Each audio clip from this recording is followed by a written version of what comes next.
Well, hi, Roshmi. How Hi, are you Sam. today? I'm really good. How are you? Good. I'm good too. Thank you. I Well, love the color of your walls in the back. oh, thanks. Very cheerful. It is. It's my kitchen. It's a very cheerful kitchen and it has a Mm. little bit of a French country vibe. Yeah, I would say that. Yeah. Well, I introduced you earlier, and so we know you're an executive and life growth coach. But could you tell us a little bit about how you got to this position in your life and what made you want to be a life growth coach? Absolutely, I'd love to. So I am, of course, a CPA by profession. I did my formal education to be an accountant, and then took a break from my career because of my family. I had my kids, and then went on to wellness and became a mind body interventionist as a yoga and mindfulness teacher. And then, we had a lot of transitions, which, of course, I would love to share with you as we go through our conversation. And those transitions led us to living here in Saudi Arabia. I come from Houston, Texas, where I'm originally from. And just a few years ago, my husband got a job here with a large oil company, and me and my kids followed him halfway across the world. And I'm so happy we did. We're having the time of our lives. And as you know, we really are as expats here in this actually very hospitable and warm country, both literally and figuratively as far as Mhm. warm. Yes, We're in the desert. I bet.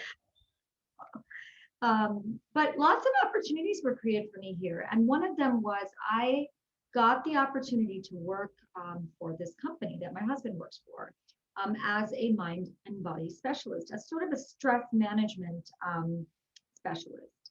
And in doing so, I started to coach employees right on the job and sort of help them overall with their mental well being. Acknowledging uh, the areas of their life that they were struggling with, kind of bringing them back to who they are, and then helping them move forward, in their path, in their own path, so they could be the best versions of themselves. And eventually, that's what inspired me to go into this formalized training as a executive and life coach. It was this experience, that actually hands-on experience I got working for this huge oil company in Saudi Arabia. Mm. Wow, that is so interesting. Thank you for sharing.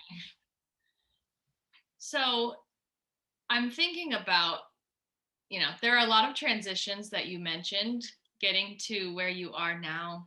And I imagine that an executive life coach, is drawing from their own experience. So you're drawing from your experience. Would you be able to share with us, if you're comfortable, just one struggle that inspired you to help others move forward in their situations?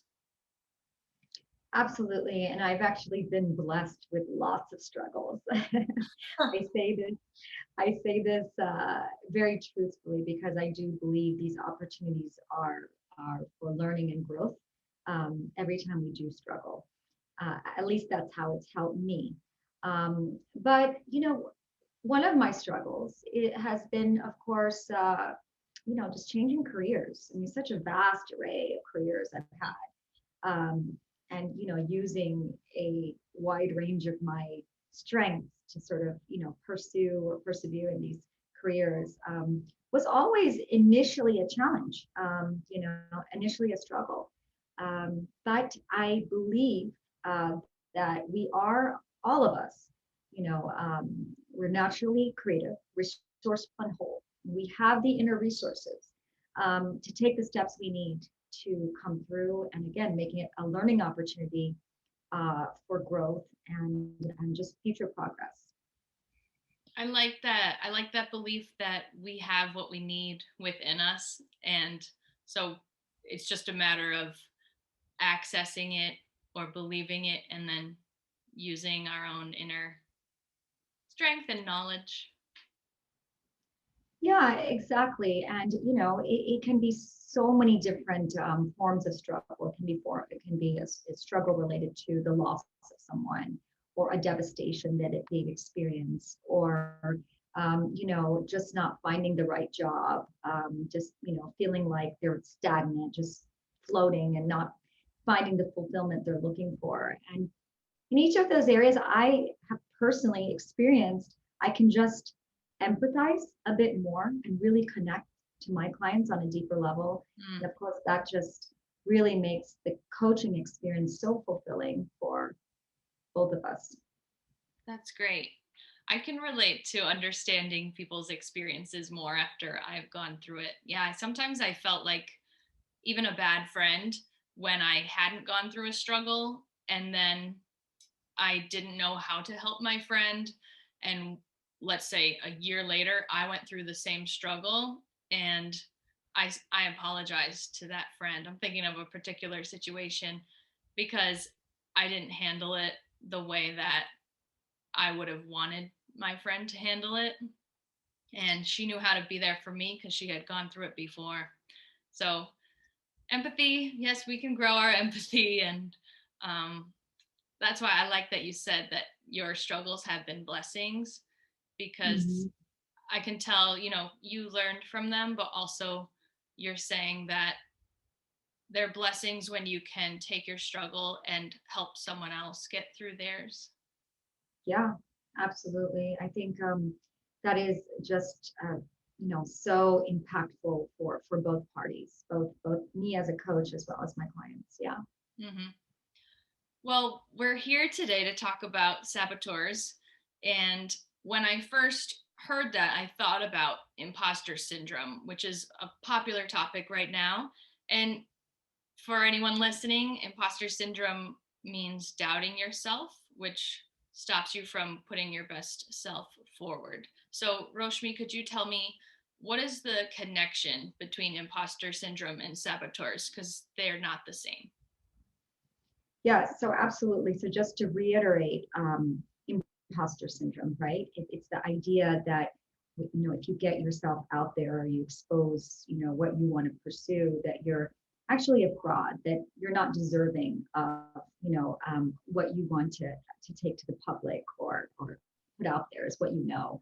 Um, and the connection is oftentimes the fears, right? So the fears, or what we call the saboteurs, are the inner voices. They're like the invisible characters in our head that tell us that we're just not ready. We're not ready to make this next move in our lives. We are not experienced enough. We are not. We don't have enough credentials. We don't have uh, just what it takes. We're either too introverted, too extroverted. Just these inner voices that tell us, keep us from moving forward, especially when it comes to something new in life, like a new transition. Mm. Examples. You're raising your hand. I I raised can't my wait. hand. I have a lot of saboteurs. Well, the good news is, Sam, we all do, but we can, and that's what I'll get into a little further. We can definitely let our true self outshine those saboteurs. Mm. Can I, so to make sure that I understand, can I give a little example of the difference in my making a podcast? Of course, would love to hear it. Okay, so for my understanding, if I make a podcast, which I have, and everything is a learning curve. I don't know how to do it. I'm looking it up. I'm doing it all myself, and I am pushing forward, and I am showing up for myself. And I have imposter syndrome, thinking there are so many great podcasts. What am I doing? What do I bring to the table? Do I belong in this podcaster world? And then my saboteurs are the voices saying, your friends don't understand why you're doing this, or your friends think you find yourself important and that's why you have a podcast, or something something that it works. It makes me feel bad. And I'm giving reasons to justify the imposter syndrome almost. Absolutely. And that's something that I see a lot. And that's a great example. Um, Oftentimes when I am coaching my clients, I'm seeing them sort of, defend themselves or make a case for themselves for not wanting to go forward.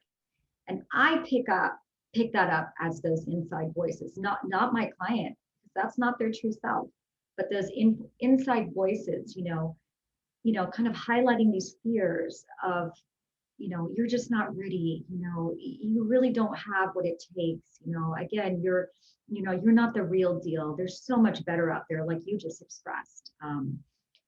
I can also give you an example. For me, when I became a coach and started my own practice, I knew that I would have to go forward on social media to establish a presence. Okay. But I have always been afraid to put myself out there on social media. Um, and so I just remember the saboteurs that entered my head were, you just sort of received your, training credentials. You're still not very experienced. You're very new to the field. And are you ready to really put yourself out there on Facebook or Instagram and, be this executive life and coach that you are, And it scared me, the vast sort of reach that I was in a, giving myself a chance to be exposed to. But that's what it is. It's sort of quieting those fears and seeing what this is about. Like what is the real purpose here of what I'm doing? I'm a coach. There are some real values here. I want to help people, and letting those outshine the fears that helps you sort of get past that imposter syndrome.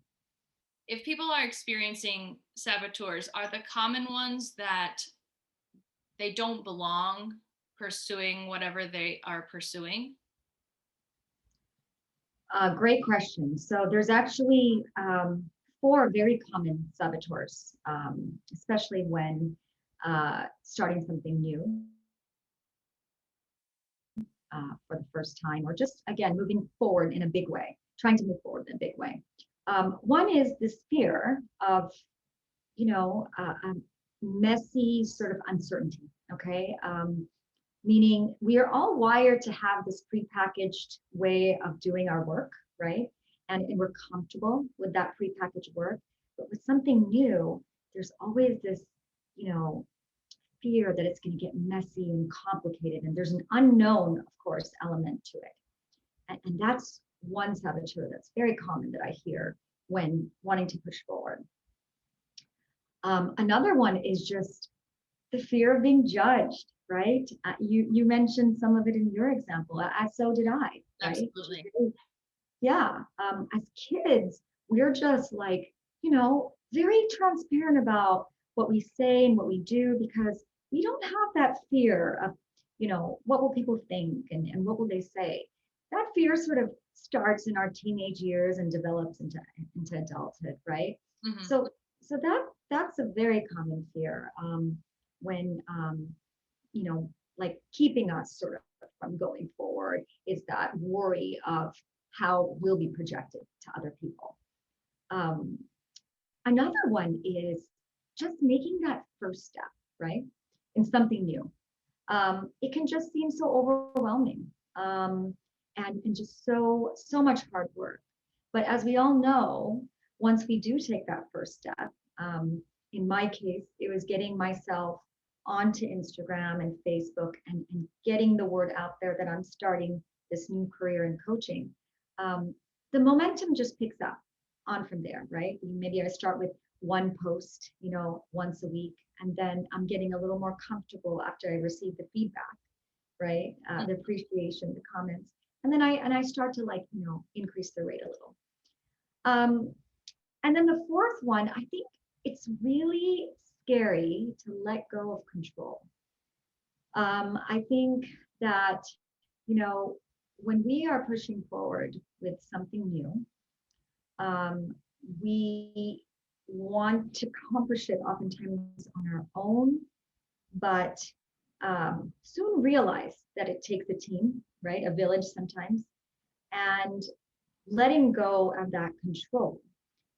Again, in my case, I hired a social media consultant to help put my name out there, and Mhm. we develop our content together. So I started giving her more control, which can be a bit scary, right? Because this is what you see for yourself, that you want to make perfect, okay?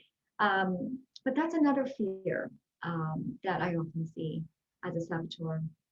That's a really creative solution though. So if you're fearing putting yourself out there on social media, your social media consultant is the person who is helping or making those posts and announcements so that you don't have to experience the feelings of putting yourself out there necessarily, because she's doing it for you. You know, like with everything that you place out in the world, you have to let it go and feel vulnerable and hope that it's well received. So you could kind of help yourself by you skipped some of that. Is that right? Absolutely. I mean, it was really for me in this particular example, one of the best decisions I made, um, because she is sort of contributing to parts of this that I'm not an expert on, right? And we're working together, and it's seeming a less scary, you could say, as we keep progressing forward, because of this collaboration that you mentioned. But in the beginning, when I started to, work with her, I had these fears that, oh, is she going to put too much out there? Am I going to be uncomfortable? Am I going to let go of my privacy? I wanted to sort of keep it in my comfort, zone. The progress of my presence on social media. Mm-hmm. Um, so yeah, eventually, like you said, it was a huge benefit. I understand. Yeah, I've heard of people who start YouTube channels and they don't tell anyone. They just want strangers to find them, and no one in their family or friend circle know that they have a YouTube channel. Um, but that's just an example. I mean, you're saying that collaborating with someone has helped you, and that is seeming to be one way to interrupt the saboteurs, right? Is to have someone to support you and talk you through them, when otherwise, if you're alone, you have to know interrupters to answer the saboteurs or quiet them, right? And what would those be like if I was alone and I have to talk Um, my thoughts? yeah, I'm a believer that at some point, of course, and you can do this with the help of um, your own sort of reflective practices, such as journaling or, meditation, or, even the help of a coach to help you acknowledge these saboteurs. Because acknowledging is the first thing, right? Acknowledging the fears. And once you acknowledge the fears, you kind of expose the fears to yourself. Um, and that helps you on your way to recovery.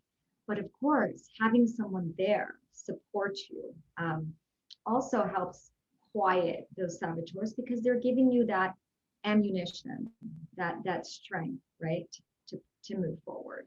Mm-hmm. Um, so yeah, even if you're on your own, um, the thoughts, of course, the fears will often wake up, the inner voices, but it's all about trying to see, what they are, recognizing it's not you, that it's something outside of you, and pushing on with overcoming them. I'm an instructor in Revelation Wellness, and it's mostly like spiritual connection to exercise, but the founder says that you can put your thoughts on trial, and it's checking the validity of your thoughts. but putting them Mm, on trial, saying, where did this thought come from? And mhm, what is true? mhm. Because usually you realize where the thought came from, saboteur is there, and it's not true. And once you match it up with the truth, you can more easily say, well, this saboteur doesn't reflect like who I am or what I'm doing, and so I can throw it away. Yes. That's one of the several steps that we use in addressing the saboteur. Absolutely, it's finding out what is the truth, right? Checking the validity. Um, if you put yourself out there, are you truly going to fail? Is that really what's going to happen? You know, and if the person says no, then you kind of wait to see what surfaces. Okay, like how they want to go forward. And if the person says yes, then a simple question is you can ask yourself even, how does that empower me, or does it actually disempower me? So once you check the truth yourself behind these fears, then to sort of really analyze the impact that it's having on you, in terms of helping you move forward is really important too. Now, I have a question. It's sort of a personal one for me, but without going into the story, just how could someone who struggles with hearing those thoughts,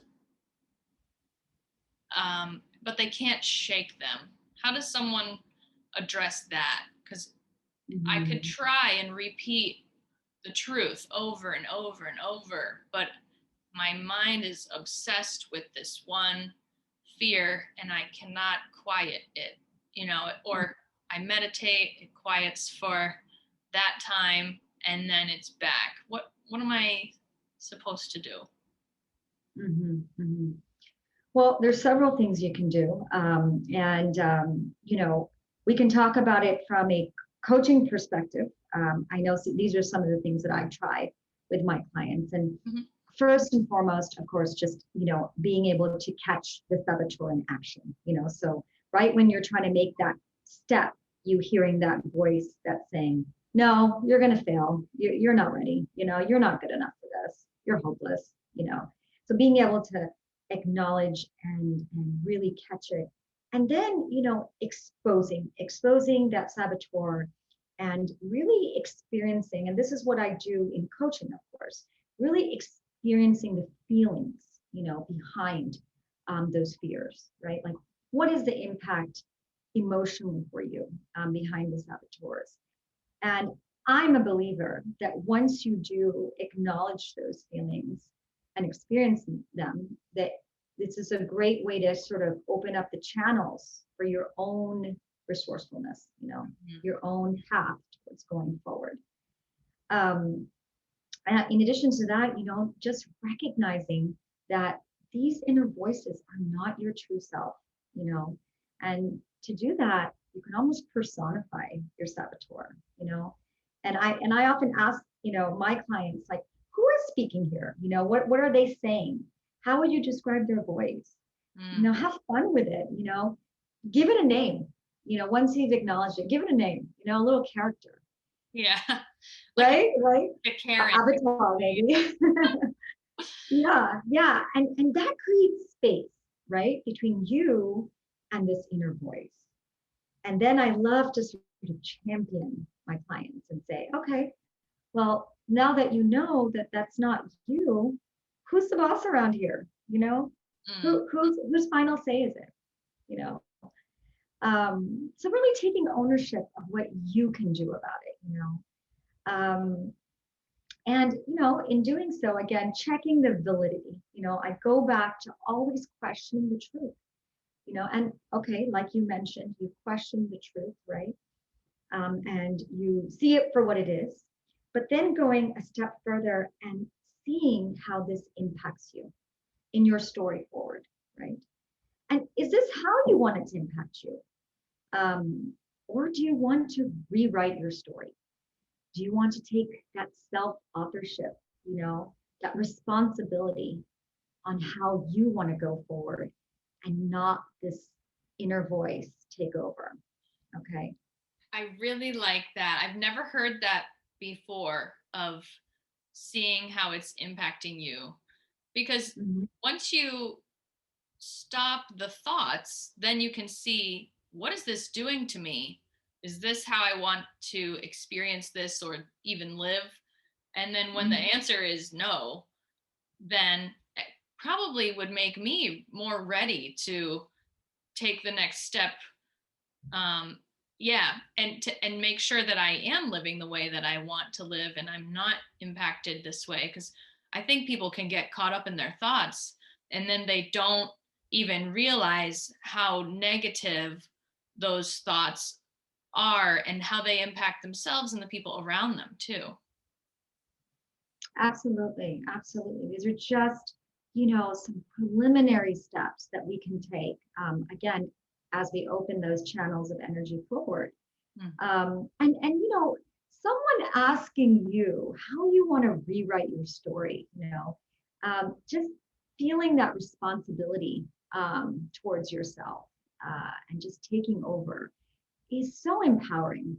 It really gives you that, again, authorship. And once you do start to see that it is something that you can take over and control, to really look at, the choices ahead, and the values that sort of that are important to you that can be reflected in those choices. Hmm. So to give you an example, I think I mentioned it earlier. The value of coaching to me, one of the values is helping others, right? And so I want to do whatever I can to reach, as many people. And so that value sort of outshined my fear of getting onto the social media platforms Mm-hmm. because it took over. It was very purposeful, and and that can be very, very powerful for many of us. That makes sense, right? It's bigger than the fear. It's bigger than the fear, exactly. Mm-hmm. Um, Another quick example I can give you is during the pandemic. My classes. I'm a yoga teacher. I still teach yoga. My classes were canceled, and I had my students, contacting me saying, we really need something here. Do you think there's something you can do online? Like, can you go live with your classes on Zoom? And again, this was something I was very uncomfortable with. I'm not particularly interested in seeing myself on camera, particularly teaching the practice. Yeah. um, all this time I've just looked at, yeah, I'm like really catching my, flaws there on camera, something I'm not looking forward to. Um, but, again, those fears of being on camera, of someone, catching me not doing a particular pose properly, or myself catching, my practice not being perfect. Those fears sort of were quieted by my intent and my purpose Mhm. of reaching out to my students and continuing to provide this mind and body spiritual practice, which they needed more than ever during the pandemic. So, That's looking at your values, right? Looking at your values, what feels internally right, what kind of grounds you and helps you feel resolved, right. Hmm. is so important in our choices forward, in outshining this saboteur. Wow. I'm learning so much, and I'm one of those people who, once I hear a little bit, I just become totally on board, and I'm like, okay, let's do it. There's a point where I am just done talking. I'm like ready for the action, and I usually have to slow myself down because it's like, wait a second, Sam, you haven't really you haven't learned all the pieces yet. So I know you're excited, but um And that's the energy that exactly shows up for you once it starts to make a little sense. Yeah. Yeah. If anything is right, resonating with me as this is going to work and be important or exciting. Now, And sorry, Sam, I just finally, I wanted to say, as we do exercise uh, our actions serving our values, it's really important, I think, to enlist our strengths and, of course, our inner resources. What are the things that we're naturally good at? What are the things that are important to us? What are our true beliefs about what we can do? And, again, that creates even more space between us and the saboteur. And as a coach, I'm always reminding my clients that they are stronger, that they are smarter and more resourceful than their saboteur. And that helps me sort of champion them forward in what they want to achieve. that's great. It keeps reminding me of children, and in two ways I'll explain. But one is sometimes maybe the saboteur is a voice that came into your life as a child, and Mhm. you were talking about values. So the second thing that made me think of children is the opposite of someone being sure of their values so they can compare the saboteurs to what's important to them and move forward with their goals. Children don't necessarily have those values established yet. And so, is there any advice for a way for parents to help their children work through their fears? It's interesting. It's almost along the same lines as what I mentioned for adults. Um, but it's even more simplified. So I always say that just offer this trusted space, this open space for your kids to be able to talk to you about anything, about their fears, about what they believe is holding them back. And often, just simplify the language, like, what do you think that's blocking you to go forward, with kids, and allow them just to have the space to talk through it. And again, as they talk through it, they're acknowledging the fears and exposing them to someone they really trust.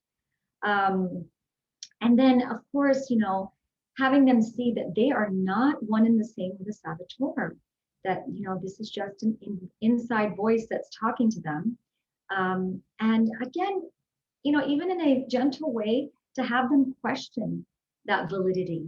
Like, are you really going to, be a bad athlete if you start a new sport? Okay, you switch over from basketball to baseball. Is that really going to be the end of your sports career, for example? Okay, Right. um, and just give them a chance to also rewrite their own story. Again, using more simple language, like, how do you want to see this forward? And while you do that, you can, draw out their strengths. What do you think you would be good at when it comes to this, new thing that you're trying? And really, again, empowering them and reminding them that they are stronger and smarter than any of those voices or fears that may be holding them back. Right. That reminds me of one quick story. Just I was stand up paddleboarding with my sister once, and us not long ago. We are adults, and she had her daughter with her, who at the time was probably, I think, 3 or 4. And so her daughter Ariella was just supposed to sit on the front, sort of between her feet, as we paddled off into a lake. And Ariella got nervous, and she started making nervous sounds and sort of like a I'm afraid sound.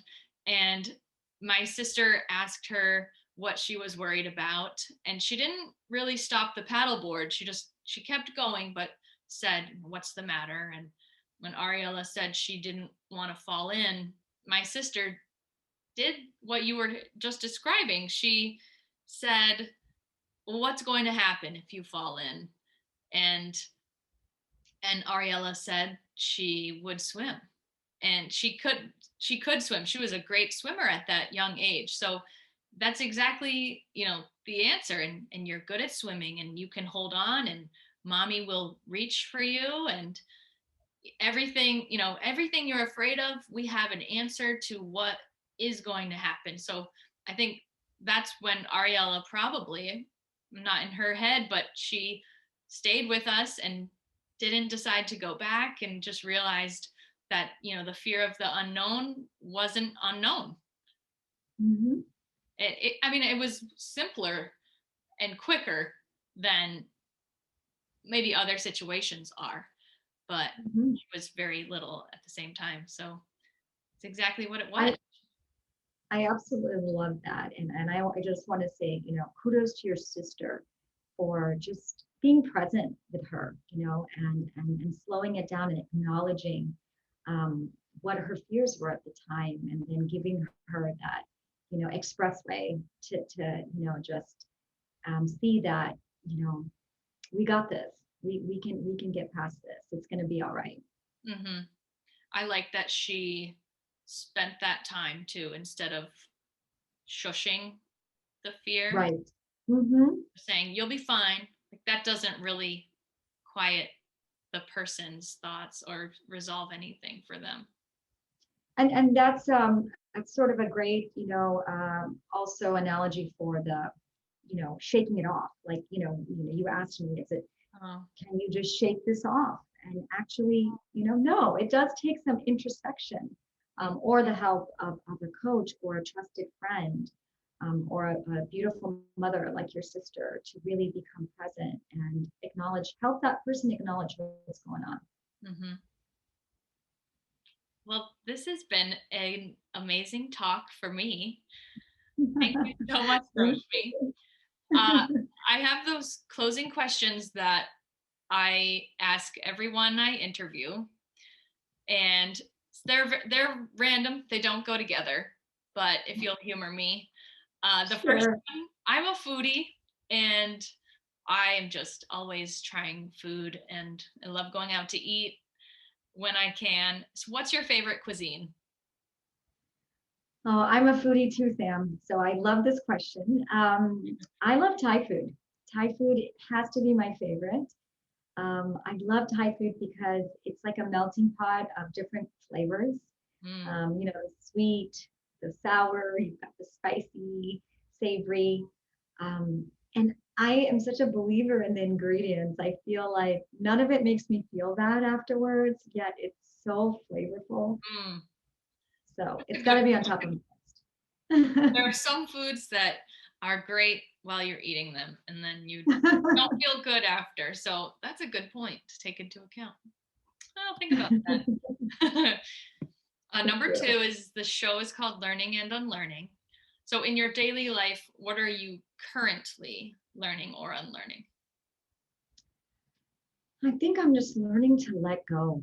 I'm learning to accept, and just really embrace the hand I'm given, and not sort of analyze or overanalyze, but just uh, letting something bigger than myself. I am a spiritual person, so my spiritual values are definitely being served here as I continue my learning. To just hand it over to somebody else that is bigger than me. That's what I'm learning. Slowing it down, constantly slowing it down, becoming more present. I like. Um, yeah, yeah, and I say it's a constant process, right? I of course I learned about it when I became a yoga teacher and a mindfulness teacher, but really learning it through my actions and the different situations that I'm up against is something that I see happening every day. What am I unlearning? I'm unlearning that um, the decisions I make are either right or wrong. I'm really starting to believe that there is no right or wrong, that it is the best that I can do at that moment in time, serving what's important to me inside. Mm. And they both kind of relate to each other. And then kind of letting go, which I'm continuing to take into my learning. I got a big smile on my face when you said that about right and wrong. Just uh, not trying to go backwards in our conversation, but I just, in the last year or two, I have been rewriting the rules of my life, and it reminded me of that, and it just really resonates with me. Yeah, exactly. Letting go of those rules and just doing what serves you so that you feel that resonance inside, right? Mm-hmm. I think it's just so key to our fulfillment. Mm-hmm. Definitely is.